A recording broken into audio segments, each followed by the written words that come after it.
Divya ma'am, balance sheet सभी व्यवसायों में इतनी महत्वपूर्ण भूमिका निभाती है। मैं इसके बारे में अधिक जानना चाहता हूँ। जरूर अनिल, बैलेंस शीट के साथ साथ P&L स्टेटमेंट सभी प्रकार के व्यवसाय में महत्वपूर्ण भूमिका निभाता है। मैं आपको उन दोनों के बारे में अधिक विवरण में बताती हूँ। बैलेंस शीट एक विशेष तिथि के रूप में किसी व्यवसाय की वित्तीय स्थिति का प्रतिनिधित्व करती है, आमतौर पर एक तिमाही या वित्तीय वर्ष के अंत में।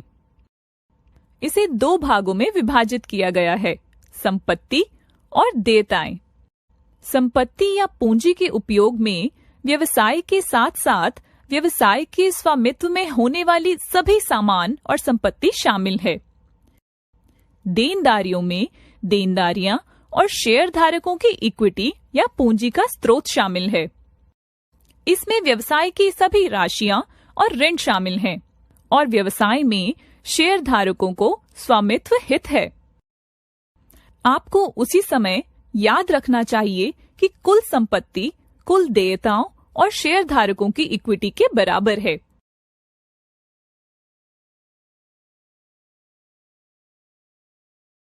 क्या आप जानते हैं कि संपत्ति और देनदारियों को 2 कैटेगरी में वर्गीकृत किया जाता है अनिल?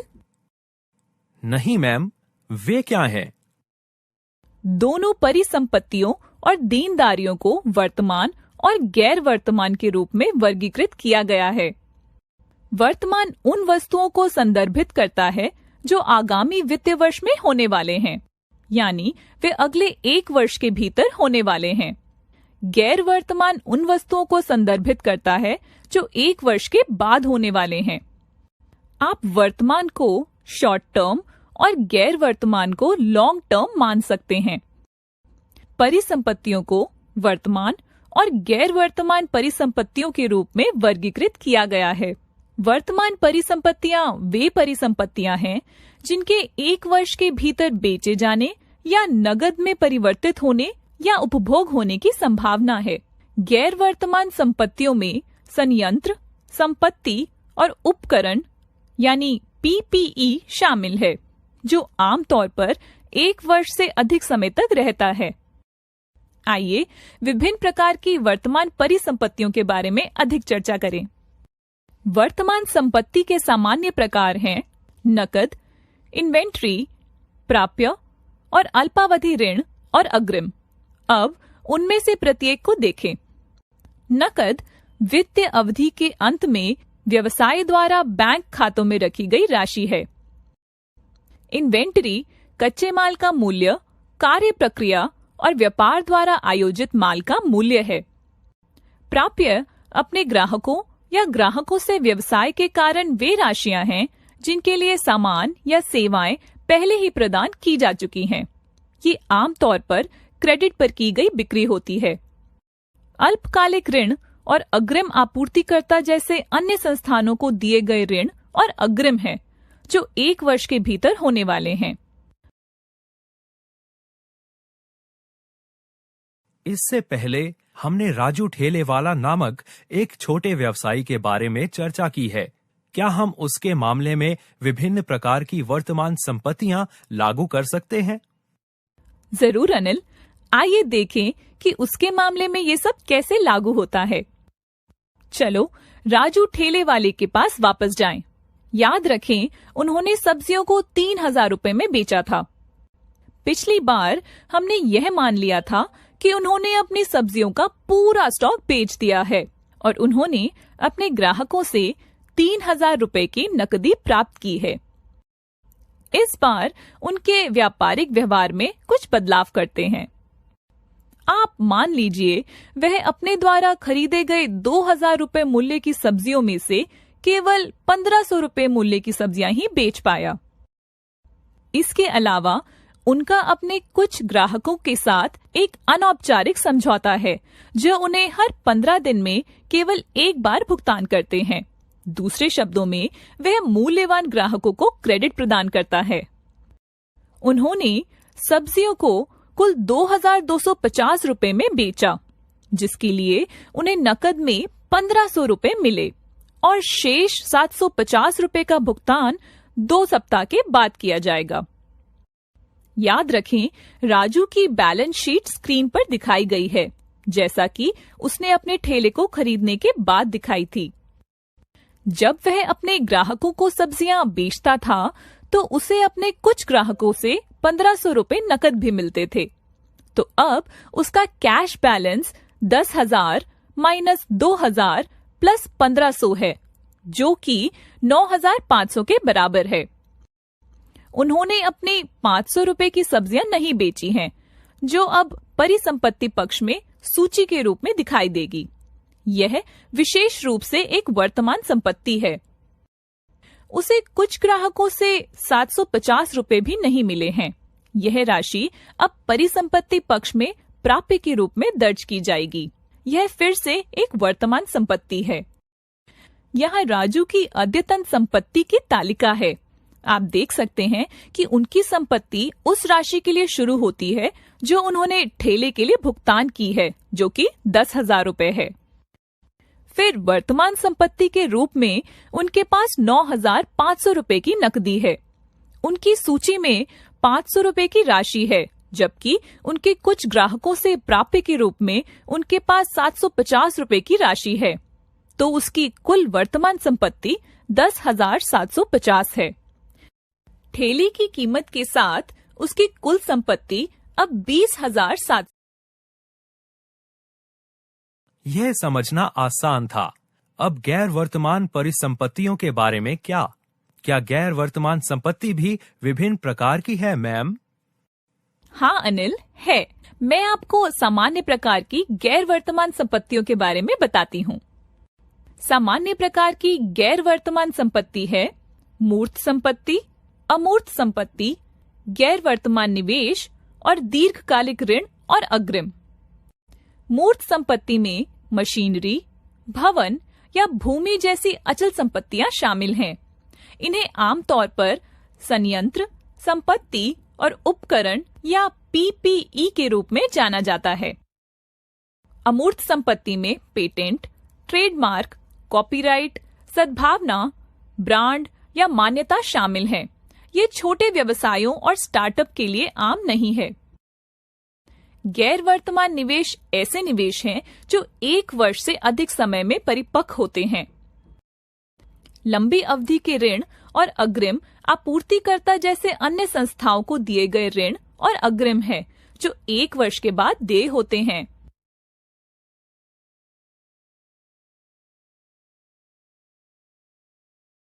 अब राजू ठेले वाले के मामले में गैर वर्तमान संपत्तियों को लागू करते हैं। हाँ, मैं जानना चाहूंगा कि यह कैसे काम करता है। राजू ने अपने ठेले को खरीदने के लिए 10,000 रुपए खर्च किए। यह उनके व्यवसाय की अचल संपत्ति है। उसके पास कोई अन्य गैर वर्तमान संपत्ति नहीं है। यह राजू की अद्यतन संपत्तियों की तालिका है। जैसा कि हमने पहले चर्चा की है, उसकी गैर वर्तमान संपत्ति उसकी वर्तमान संपत्ति के बराबर है।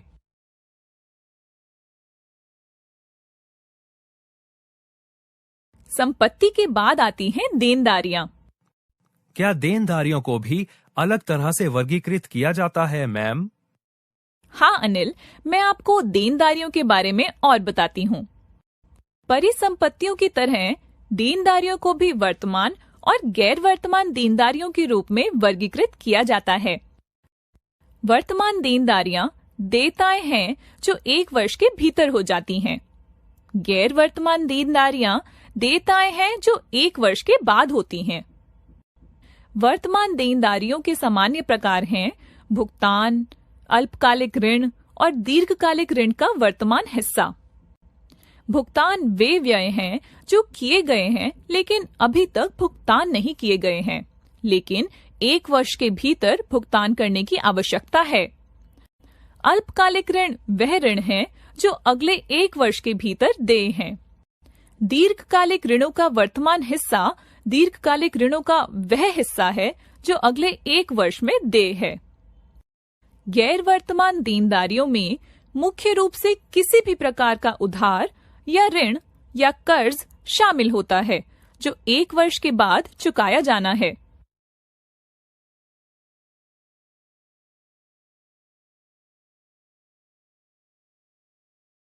क्या आपने शेयर धारक की इक्विटी के बारे में भी कुछ उल्लेख किया है? यह कैसे काम करता है? हाँ, शेयर धारक की इक्विटी नामक एक कारक है। आइए इस कारक के बारे में अधिक जानते हैं।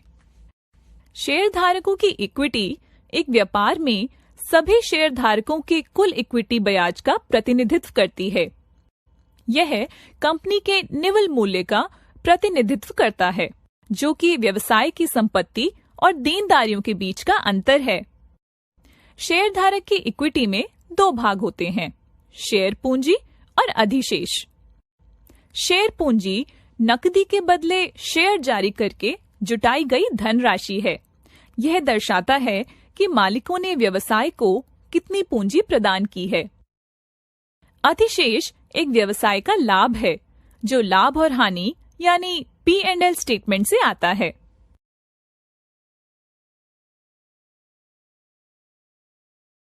क्या हम राजू ठेले वाले के मामले में इक्विटी लागू कर सकते हैं, मैम? निश्चित रूप से अनिल। अगर आप राजू ठेले वाले को देखें तो आपको याद होगा कि उन्होंने सब्जियों को खरीदने के लिए 2000 रुपए का भुगतान नकद में किया था। एक बार फिर से उनके व्यापारिक व्यवहार में कुछ बदलाव करते हैं।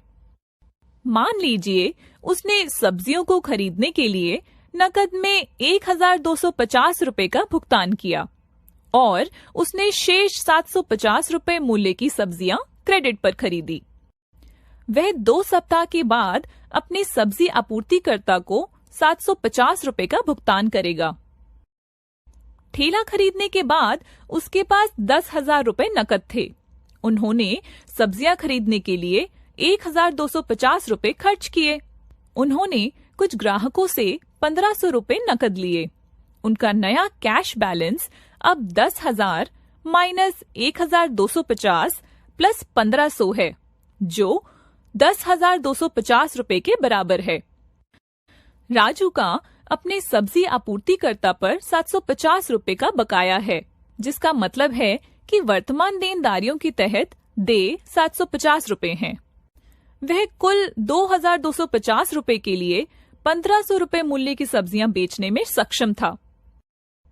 उनका लाभ, जो इक्विटी के तहत अधिशेष में जोड़ा जाएगा, 2,250 माइनस 1500 है, जो 750 रुपए के बराबर है। उसने कोई पैसा उधार नहीं लिया है और इसीलिए उसकी गैर वर्तमान देनदारियां 0 है। यह राजू की अपडेट बैलेंस शीट है। आइए राजू के व्यवसाय के निवल मूल्य को देखें। कुल संपत्ति माइनस कुल देनदारियों के बराबर नेटवर्थ है। राजू के मामले में यह 21,500 माइनस 750 होगा, जो कि 20,750 रुपए के बराबर है। कारोबार की शुरुआत में राजू की कुल संपत्ति 20,000 माइनस 0 थी, जो कि 20,000 रुपए के बराबर है। इसलिए राजू ने अपने ठेले के संचालन से 750 रुपए का शुद्ध मूल्य जोड़ा है, जो उनके व्यवसाय का लाभ है।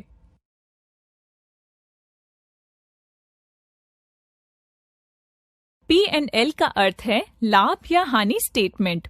इसे आय विवरण भी कहा जाता है। यह उस अवधि के लिए व्यापार के परिचालन परिणामों को दर्शाता है जो 1 वर्ष या एक पूरे वर्ष का 1/4 हो सकता है।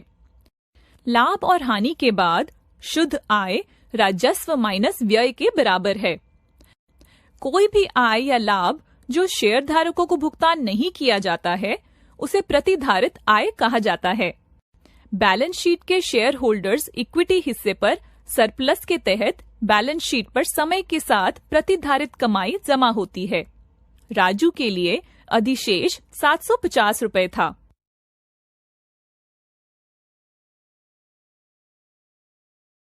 मैम, आपने इन्वेंट्री नामक कारक के बारे में भी बताया था। यह व्यापार में कैसे कार्य करता है?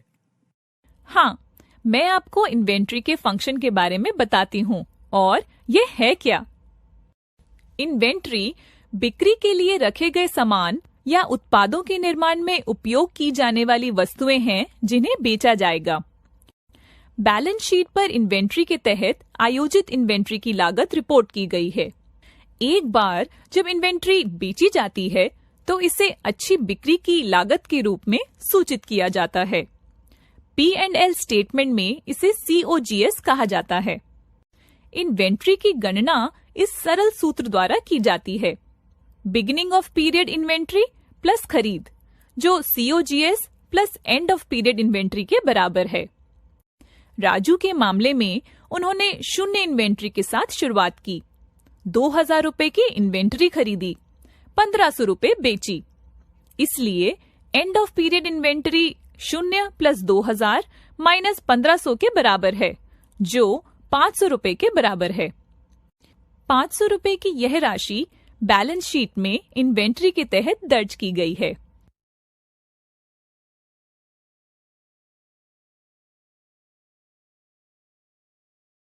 अब आइए देखें कि एक्सपेंसिंग, कैपिटलाइजेशन और एमोर्टाइजेशन क्या हैं और वे व्यवसाय को कैसे प्रभावित करते हैं। राजू के मामले में आप देख सकते हैं कि ठेले की लागत जो 10,000 रुपए है, वह केवल बैलेंस शीट पर दिखाई देती है। यह P&L स्टेटमेंट पर दिखाई नहीं देता है। यह राजू के व्यवसाय की लाभप्रदता को प्रभावित नहीं करता है।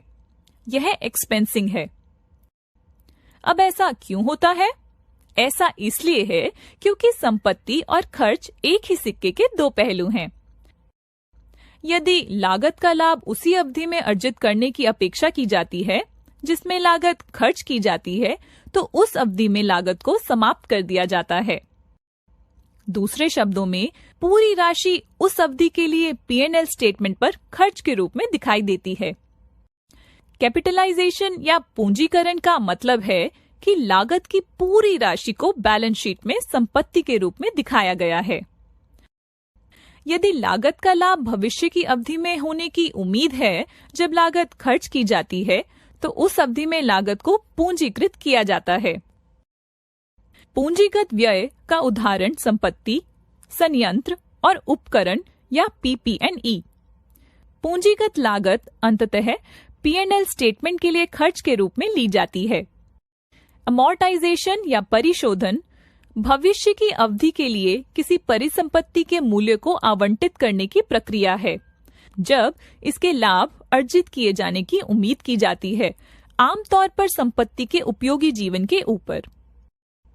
उदाहरण के लिए, यदि किसी संपत्ति का उपयोगी जीवन 5 वर्ष का है, तो संपत्ति का मूल्य का 1/5 P&L स्टेटमेंट में उन प्रत्येक 5 वर्षों के दौरान खर्च के रूप में लिया जाएगा।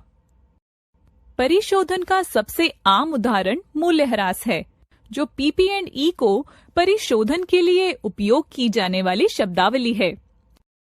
राजू के ठेले की लागत को उसके उपयोगी जीवन के लिए मूल्यह्रास किया जाएगा। यदि हम मानते हैं कि इसका उपयोगी जीवन 10 वर्ष है, तो 10,000 रुपए divide by 10 is equal to 1,000 रुपए है, जो अगले 10 वर्षों में से प्रत्येक के लिए P&L स्टेटमेंट पर वार्षिक मूल्यह्रास व्यय होगा। वित्तीय वर्ष के अंत में करों की गणना से पहले राजू के मुनाफे से 1,000 रुपए की कटौती की जाएगी।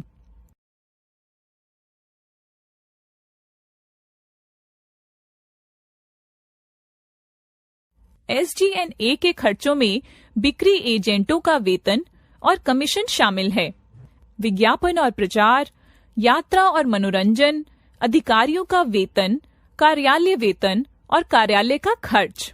इसमें आमतौर पर मूल्यह्रास व्यय शामिल है। एक P&L स्टेटमेंट ऐसा दिखता है।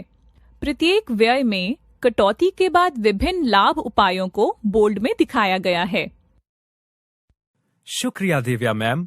अब मैं बैलेंस शीट और प्रॉफिट एंड लॉस स्टेटमेंट के बारे में बहुत कुछ जान गया हूँ। आपका स्वागत है अनिल।